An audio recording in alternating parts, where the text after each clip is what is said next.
Добрый день. За последний месяц в Сирийской Арабской Республике произошли коренные изменения. Правительственные войска при поддержке ВКС России добились серьезных успехов и нанесли существенное поражение крупной группировке ИГИЛ в центральной части Сирии. От террористов полностью освобождена провинция Алеппо. Всего от боевиков очищено 50 населенных пунктов и более 2700 квадратных километров сирийской территории.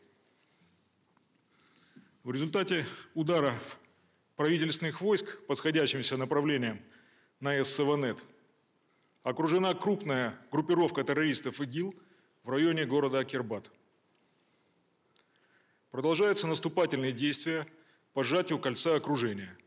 В ближайшее время город Акербат будет освобожден. Создано еще одно кольцо окружения восточней Итрии. Это удалось сделать благодаря стремительным наступательным действиям подразделений генерала Хасана Сухела при поддержке авиации ВКС России. При этом сирийские правительственные войска начали применять новые способы борьбы против террористических группировок.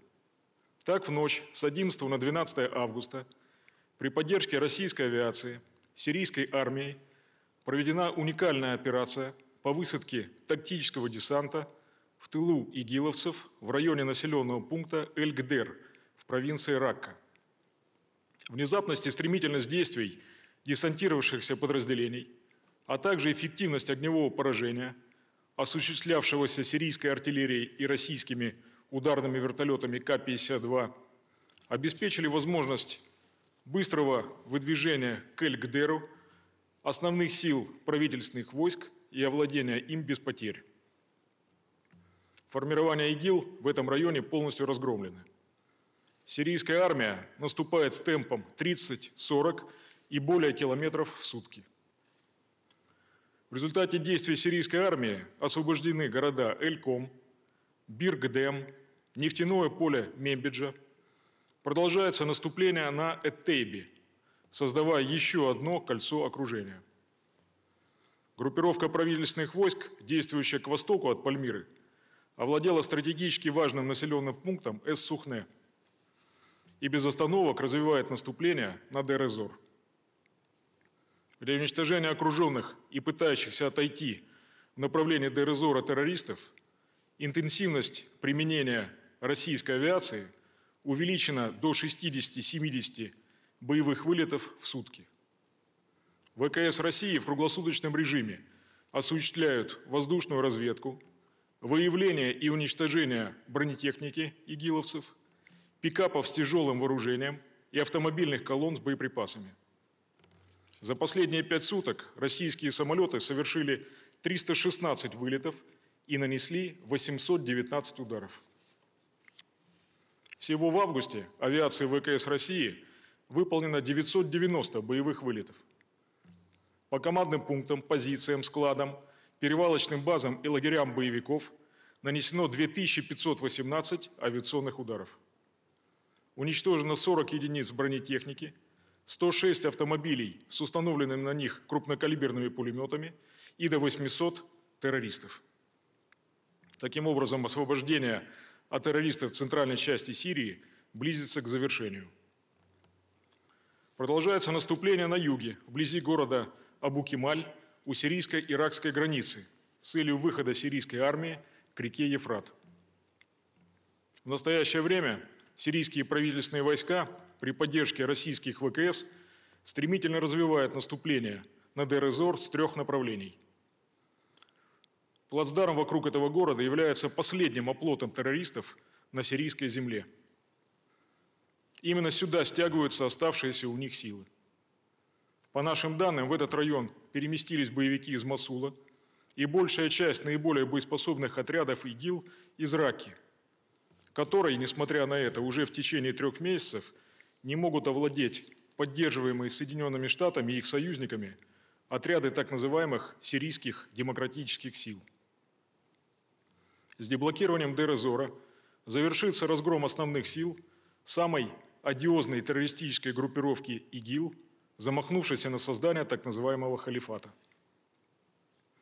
Действия Российской Федерации по обеспечению с опорой на станинские договоренности режима прекращения огня на территории Сирийской Арабской Республики позволили стабилизировать обстановку в центральной и южной частях страны. Успешно функционируют 3 зоны деэскалации: на юге Сирии, в районе Восточной Гуты и севере провинции Хомс. 18 августа заключено соглашение о присоединении к режиму прекращения огня в зоне деэскалации Восточная Гута с еще одной влиятельной группировкой сирийской оппозиции – Фейлак ар-Рахман. Документ, подписанный в Женеве, предусматривает недопущение обстрелов боевиками всех дипломатических представительств в Дамаске, включая посольство Российской Федерации. Кроме того, данная группировка подтвердила готовность вести непримиримую борьбу с террористами ИГИЛ и Джабгат ан-Нусра. Ранее в Каире такое же соглашение было подписано формированием Джейш аль-Ислам. Таким образом, по итогам переговоров с представителем Минобороны России, 2 основные оппозиционные группировки, действующие на территории Восточной Гуты, присоединились к режиму деэскалации. Продолжается работа, направленная на формирование национальных комитетов по примирению. Их деятельность должна обеспечить мирное урегулирование конфликта. Представителями Центра по примирению враждующих сторон осуществляется контроль за соблюдением условий режима прекращения боевых действий всеми участниками конфликта. По каждому факту нарушений проводится разбирательство. Важнейшую роль в этом играет присутствие российских военнослужащих на контрольно-пропускных пунктах и наблюдательных постах по периметру зон деэскалации. Соглашения, достигнутые российской стороной с представителями сирийской оппозиции, обусловили возможность возобновления товарного обмена между различными регионами Сирии, ранее разделенными гражданской войной. Разрешена проблема обеспечения гуманитарного доступа. В зонах деэскалации с начала их функционирования прошло уже 14 гуманитарных конвоев ООН и Международного комитета Красного Креста, в том числе за последний месяц 10. Населению доставлены сотни тонн продовольствия, медикаментов, предметов первой необходимости. Кроме того, с целью оказания экстренной гуманитарной помощи жителям подконтрольных оппозиции населенных пунктов Российским центром по примирению враждующих сторон за текущий месяц проведено 24 гуманитарных акции. Населению доставлено продовольствие, медикаменты, предметы первой необходимости. Таким образом, при поддержке официальных сирийских властей, усилиями Российской Федерации и ряда международных организаций предотвращена гуманитарная катастрофа. Заложены основы для восстановления на территории зон деэскалации, мирной жизни и возвращения беженцев.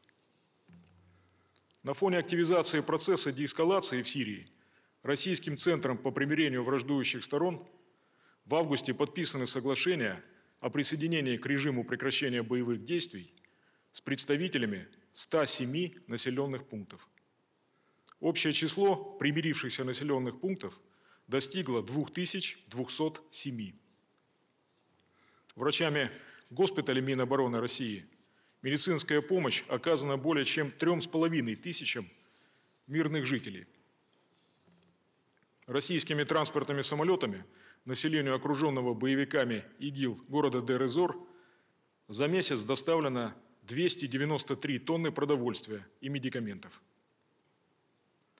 Соблюдение режима прекращения огня оппозиционными формированиями и создание зон деэскалации позволили вооруженным силам Сирийской Арабской Республики сконцентрировать свои усилия на борьбе с террористами ИГИЛ.